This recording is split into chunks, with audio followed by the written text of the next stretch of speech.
নমস্কার বন্ধুরা, সুপ্রভাত তোমাদের সকলকে। তোমরা দেখছো কেডি সাই আর আমি কৃষ্ণেন্দু। আজকে তোমাদের জন্য নিয়ে এসেছি একটা নতুন ভিডিও। আর আমার পেছনেই আছে একটা অয়েল, সেটা কিন্তু ইঞ্জিন অয়েল নয়। তো সেটা কিসের অয়েল, সেটা আমি কেন ব্যবহার করব, আজকের ভিডিওটা সেটা নিয়ে। তো চলো আজকের ভিডিও শুরু করা যাক।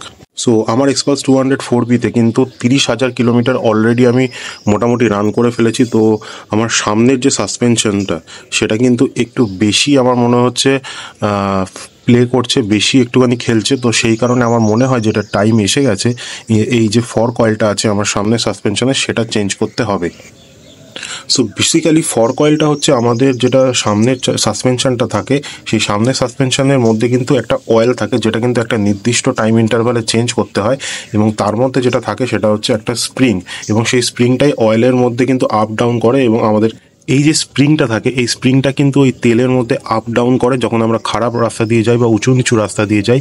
এবং সেই যে প্লেটা হয়, সেই প্লের মাধ্যমে কিন্তু যে শকটা আমরা পাই যখন আমার গাড়িটা চলে, সেই শকটাকে ও অ্যাবজর্ব করে, এবং সেই জন্যই ওটাকে শক অ্যাবজর্বার বলা হয়। সো এই যে তেলটা এখন আমার কাছে আছে সেটা হচ্ছে রয়্যাল এনফিল্ডের তরফ থেকে একটা ফর্ক অয়েল, এবং এটার দাম হচ্ছে 240 রুপিস পড়েছে আমার 500 ml এর। সো দুটো যে সাসপেনশন আছে সেই দুটোতে চেঞ্জ করতে লাগবে হচ্ছে টোটাল 1 লিটার। সো দুটো আমি কিনে নিয়েছি এটা, এবং এটা আমি আজকে চেঞ্জ করব এবং তোমাদের দেখাবো কিভাবে চেঞ্জ হচ্ছে, এবং গাড়িটা চালিয়েও রিভিউ দেবো যে কেমন তারপরে কাজ করছে। তো তোমাদের সবাইকে রিকোয়েস্ট করবো যে এই ভিডিওটা কিন্তু তোমরা পুরোটা দেখবে।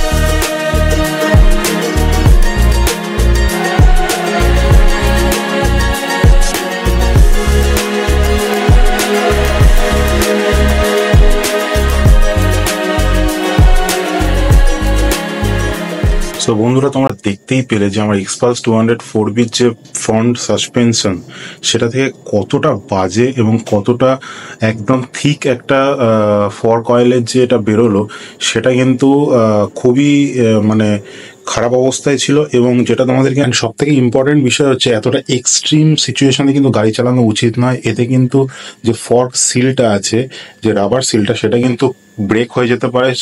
তার ফলে কিন্তু রাস্তায় যে কোনো সময় দুর্ঘটনা ঘটে যেতে পারে।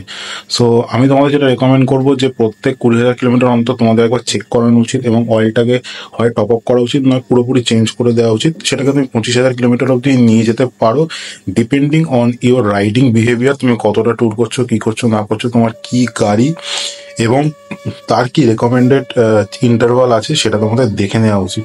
সো এখন কিন্তু গাড়িটা খুব ভালো রান করছে, এবং তেলটাও যেটা আমি ফর্ক অয়েলটা দিয়েছি সেটাও কোয়ালিটি খুব ভালো। আমি ডিসক্রিপশনে কিন্তু এই অয়েলটার লিঙ্ক দিয়ে দেবো, তোমরা চাইলে ওখানে গিয়ে পারচেস করতে পারো। আর আজকের ভিডিওটা এই অবধি ছিল। ভালো লাগলে অবশ্যই তোমরা সাবস্ক্রাইব করো এবং চ্যানেলটাকে লাইক করতে ভুলো না। তো আজকের জন্য এই অবধি। Tata, bye bye, signing out from KD Sai.